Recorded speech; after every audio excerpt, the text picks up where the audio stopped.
kasus-kasus pada berita tadi. Seperti contoh kecilnya ketika membeli ponsel di online, tetapi ketika datang barangnya tidak sesuai, mungkin layarnya retak atau ada komponen-komponen yang tidak lengkap dalam ponsel tersebut. Nah, tenang saja, di video ini saya akan memberitahu Anda bagaimana untuk komplain atau hak-hak Anda itu dilindungi sebagai konsumen. Karena perlindungan konsumen ini sudah tercantum pada Undang-Undang Nomor 8 Tahun 1999. Bagi yang belum tahu, simak baik-baik dalam video berikut. Apa sih konsumen itu? Konsumen itu adalah saya, kamu, dan kita semua. Selagi kita membeli barang atau menggunakan jasa seseorang, maka kita disebut konsumen. Nah, Undang-Undang Nomor 8 Tahun 1999 ini ada dan diciptakan untuk menjamin kepastian hukum atau melindungi kita sebagai konsumen dari tindakan penjual yang semena-mena atau menipu barangnya tidak sesuai dengan apa yang dia katakan.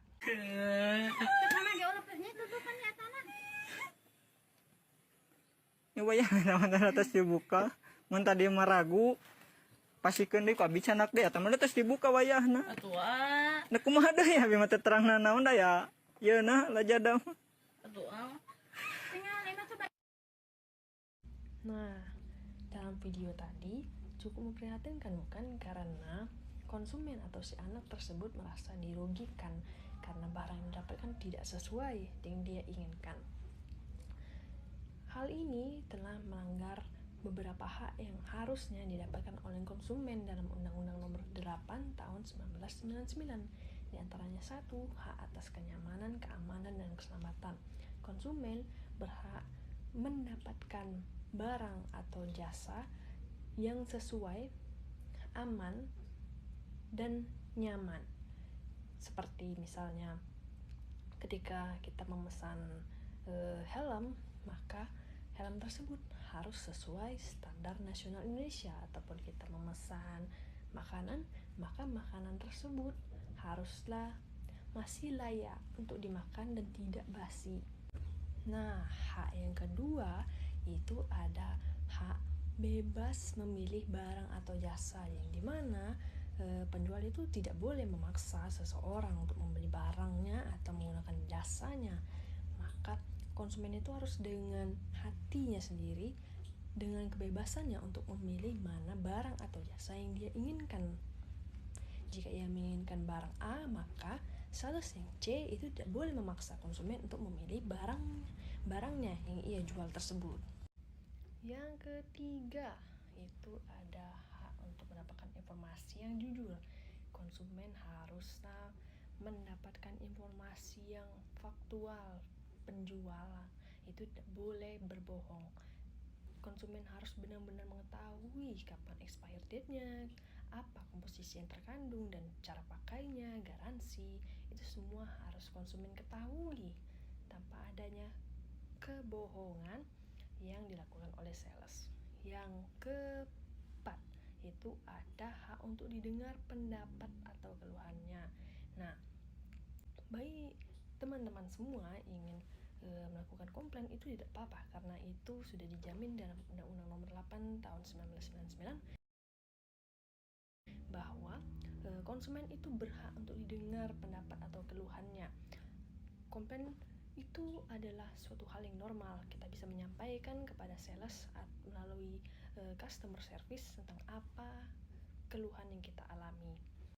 Kalau tadi kita membahas tentang hak-hak konsumen, nah di sini kita membahas kewajiban pelaku usaha yang dimuat dalam pasal 7 Undang-Undang Nomor 8 Tahun 1999. Nah, di sini yang pertama, pelaku itu haruslah beritikat baik dalam melakukan kegiatan usahanya, di mana pelaku usaha tersebut harus melayani konsumen dan menerima pendapat atau kritik konsumen dengan sebaik-baiknya. Yang kedua, memberikan informasi yang benar, jelas dan jujur mengenai kondisi dan jaminan barang dan atau jasa, serta memberi penjelasan penggunaan perbaikan pemeliharaan. Jadi pelaku usaha ini harus menjelaskan kepada konsumen sebelum konsumen itu membeli barangnya. Pelaku menjelaskan bagaimana barang tersebut digunakan, apa komponen yang terkandung di dalamnya, bagaimana perbaikannya. Nah, itu harus diberitahu sebelum konsumen membeli. Yang ketiga, ada memperlakukan atau melayani konsumen secara benar dan jujur serta tidak diskriminatif. Nah, pelaku usaha itu harus memperlakukan konsumennya sama, tidak boleh memandang kasta ekonomi ataupun ras. Selanjutnya ada menjamin mutu barang atau jasa yang diproduksi dan atau diperdagangkan berdasarkan ketentuan standar mutu barang dan atau jasa yang berlaku. Jadi pelaku usaha itu tidak boleh memperjualbelikan barang yang sudah basi atau menggunakan komponen-komponen yang tidak sesuai standar yang telah ditetapkan oleh negara Republik Indonesia. Selanjutnya, memberi kesempatan kepada konsumen untuk menguji dan atau mencoba barang. Nah, jika konsumen ingin mencoba atau melihat bagaimana penggunaan sebelum dibeli, pelaku usaha itu seharusnya memberikan kesempatan agar konsumen ini yakin untuk membeli. Selanjutnya ada memberi kompensasi atau ganti rugi penggantian atas kerugian akibat penggunaan, pemakaian, dan pemanfaatan barang dan atau jasa yang diperdagangkan. Apabila selama masa garansi barang yang dibeli konsumen ini tidak sesuai atau terjadi kerusakan, maka kompensasi atau ganti rugi itu haruslah diberikan oleh pelaku usaha kepada konsumen karena itu merupakan kewajibannya. Yang terakhir ada memberi kompensasi atau ganti rugi dan atau penggantian apabila barang dan atau jasa diterima atau dimanfaatkan tidak sesuai dengan perjanjian. Nah, apabila barang yang dibeli oleh konsumen itu berupa baju misalnya yang berwarna abu-abu, tetapi ketika sampai itu berwarna merah, maka pelaku usaha itu haruslah mengembalikan atau memberi kompensasi yang sesuai dengan apa yang konsumen pesan. Tidak boleh kita memberinya abu-abu padahal ia memesannya warna merah ataupun sebaliknya. Nah, teman-teman, selanjutnya itu ada kewajiban untuk menampilkan berat bersih atau isi bersih atau juga yang dikenal dengan neto. Pelaku usaha itu wajib menampilkan pada kemasannya yang biasanya itu terletak di bawah atau di sudut sini, sudut kemasan. Apa itu neto? Neto itu adalah berat bersih atau murni dari sebuah produk tanpa dihitung kemasannya. Berbeda dengan bruto. Bruto adalah berat keseluruhan dari produk ini dihitung juga kemasannya. Gunanya apa? Gunanya untuk melindungi hak konsumen, yaitu hak mengetahui informasi secara faktual, hak melindungi ekonomi konsumen. Konsumen itu juga berhak tahu barang ia beli ini beratnya berapa, apakah sesuai dengan harganya. Nah, teman-teman, jika tadi kita membahas hak, kewajiban, nah sekarang kita membahas tentang larangan kepada pelaku usaha. Yang pertama itu tidak memenuhi atau tidak sesuai dengan standar yang dipersyaratkan dalam undang-undang. Nah, itu tidak boleh dalam memproduksi barang jenis apapun atau memberi jasa itu harus sesuai dalam peraturan perundang-undangan, harus sesuai standar yang telah ditetapkan dan diuji. Yang kedua, tidak sesuai dengan berat bersih atau isi bersih atau juga neto. Seperti yang saya jelaskan sebelumnya, neto itu adalah berat murni dari suatu produk, tidak dihitung kemasannya. Apabila ini tidak sesuai, maka itu dapat dilaporkan atau dihentikan produksinya. Selanjutnya, tidak sesuai dengan ukuran atau takaran timbangan dalam jumlah hitungan ukuran yang sebenarnya. Nah, dalam memproduksi suatu barang, kita harus menampilkannya sejujur-jujurnya berapa berat produk tersebut agar tidak adanya kebohongan informasi atau hoax. Selanjutnya, tidak sesuai dengan kondisi, jaminan, keistimewaan atau kemanjuran sebagaimana dinyatakan dalam label tersebut. Kita tidak boleh dalam memproduksi suatu barang itu demi menarik konsumen, kita melebih-lebihkan kalimat kita dalam mempromosikan. Kita harus menyatakan yang sesuai fungsi dari produk yang kita perjualbelikan ini.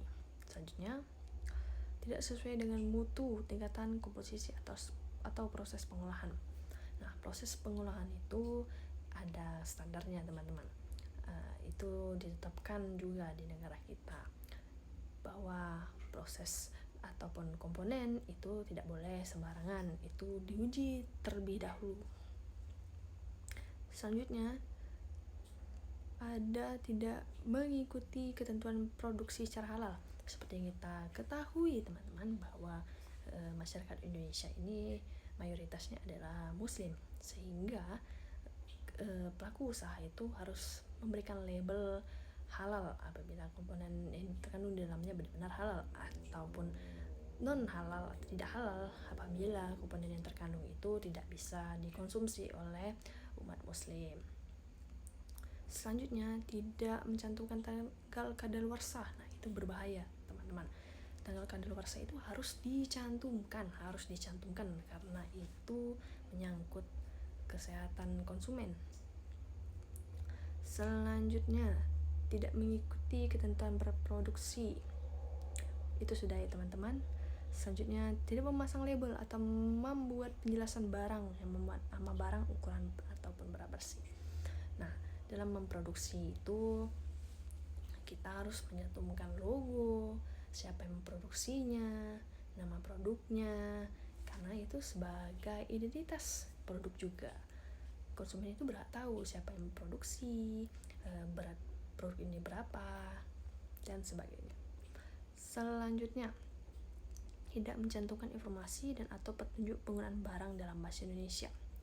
Nah, produk apapun itu harusnya petunjuk pemakaiannya menggunakan bahasa Indonesia, karena ya diperjualbelikan di negara Indonesia. Itu tidak boleh menggunakan bahasa asing, karena bahasa Indonesia adalah bahasa ibu negara Indonesia, sehingga masyarakatnya belum tentu fasih dalam berbahasa asing. Nah, teman-teman dapat melakukan pengaduan melalui customer service dengan mencari kontak pelaku usaha yang terkait. Di sini saya contohkan Alfamart. Kita langsung masuk ke web. Scroll ke bawah hingga menemukan kontak yang dapat dihubungi sesuai dengan wilayah tempat kerugian yang teman-teman alami. Di sini saya contohkan Jambi karena saya tinggal di Jambi.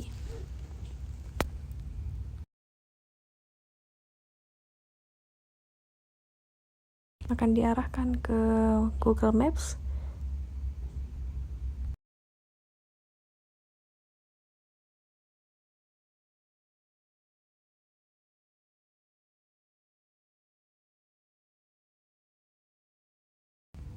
Teman-teman bisa langsung ke lokasi atau juga melalui kontak telepon.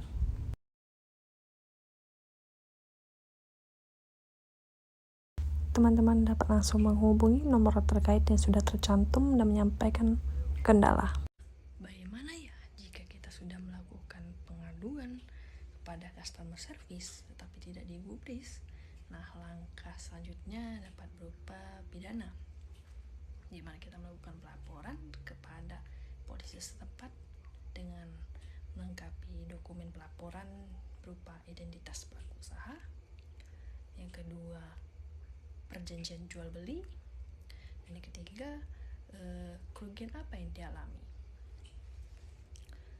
Untuk diingat bahwa jalur pidana ini tidak menggantikan kerugian yang dialami oleh konsumen.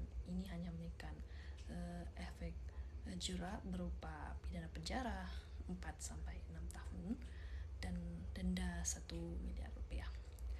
Jika teman-teman merasa ingin mendapatkan ganti rugi, maka mungkin jalur yang tepat itu adalah jalur perdata, karena di sanalah teman-teman berkemungkinan mendapatkan kembali dana yang telah hilang diambil oleh pelaku usaha tersebut. Dengan dokumen pelaporan berupa di mana wilayah penipuan tersebut, berapa jumlah penipuan tersebut, dan bentuknya apa, bentuk penipuannya apa. Nah, teman-teman juga dapat melaporkan melalui website, yaitu lapor, layanan aspirasi, dan pengadaan online rakyat.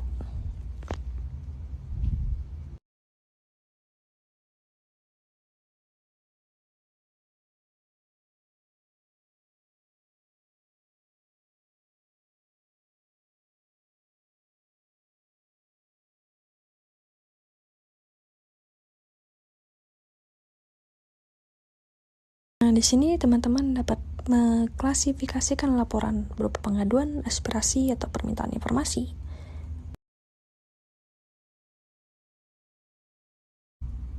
Ketik lokasi kejadian. Bagian yang terpenting adalah ketik judul laporan teman-teman, dan ketik juga isi laporan yang ingin disampaikan. Sampaikan juga instansi tujuan yang ingin dilaporkan itu apa. Lalu, laporan ini masuk ke kategori apa? Apakah politik dan hukum, politisasi ASN, ataupun kekerasan di satuan pendidikan? Dengan teknologi yang semakin maju, laporan apapun yang ingin disampaikan itu dipermudah, sehingga jangan takut untuk melaporkan ketidakbenaran. Nah, teman-teman, jalur pidana ataupun jalur perdata itu bukan satu-satunya solusi. Solusi yang terbaik adalah pengajuan keberatan kepada pelaku usaha terkait untuk menciptakan situasi damai dan hubungan baik antara konsumen dan juga pelaku usaha. Di situ pelaku usaha harus beretikat baik dan bertanggung jawab atas segala yang ia perjualbelikan. Nah, untuk memperjuangkan kesejahteraan UMKM di Indonesia dan melindungi hak konsumen, maka 3 komponen itu haruslah bekerja sama. Yang pertama itu adalah negara. Negara harus berperan aktif dan juga tegas dalam melindungi dan memberikan hak serta kewajiban yang sama kepada pelaku usaha dan juga konsumen secara adil. Terus yang kedua, ada pelaku usaha yang memiliki etikat baik serta bertanggung jawab kepada produknya tersendiri. Apabila ia melakukan suatu kesalahan nantinya, maka ia harus berani mengakui dan memberikan kompensasi atau ganti rugi kepada konsumen. Terus yang terakhir, itu konsumen tidak takut untuk menyampaikan aspirasinya, pendapatnya, kritiknya terkait produk yang sekiranya itu merugikan bagi konsumen. Karena itu juga bisa sebagai saran untuk meningkatkan produk tersebut. Karena dalam Undang-Undang Nomor 8 Tahun 1999 Pasal 23 itu menyatakan secara jelas bahwa pelaku usaha yang menolak dan atau tidak memberi tanggapan dan atau tidak memenuhi ganti rugi atas tuntutan konsumen yang sebagaimana dimaksud dalam Pasal 19 Ayat 1, Ayat 2, Ayat 3, dan Ayat 4 dapat digugat melalui Badan Penyelesaian Sengketa Konsumen atau mengajukan ke Badan Peradilan di tempat kedudukan konsumen.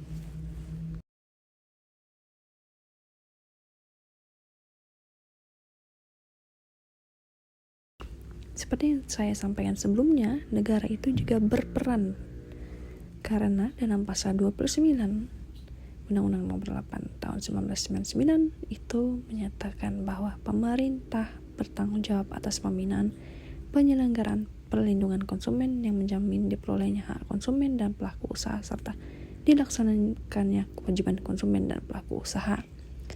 Serta di ayat 2, pembinaan oleh pemerintah atas penyelenggaraan perlindungan konsumen sebagaimana dimaksud pada ayat 1 dilaksanakan oleh menteri dan atau menteri teknis terkait.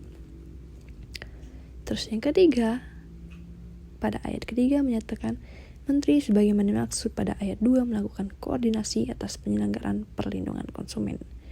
Jadi, menteri itu tidak hanya menjamin hak konsumen tapi juga menjamin haknya pelaku usaha demi menciptakan iklim usaha yang sehat antara pelaku usaha dan juga konsumen agar berkembangnya lembaga perlindungan konsumen swadaya masyarakat.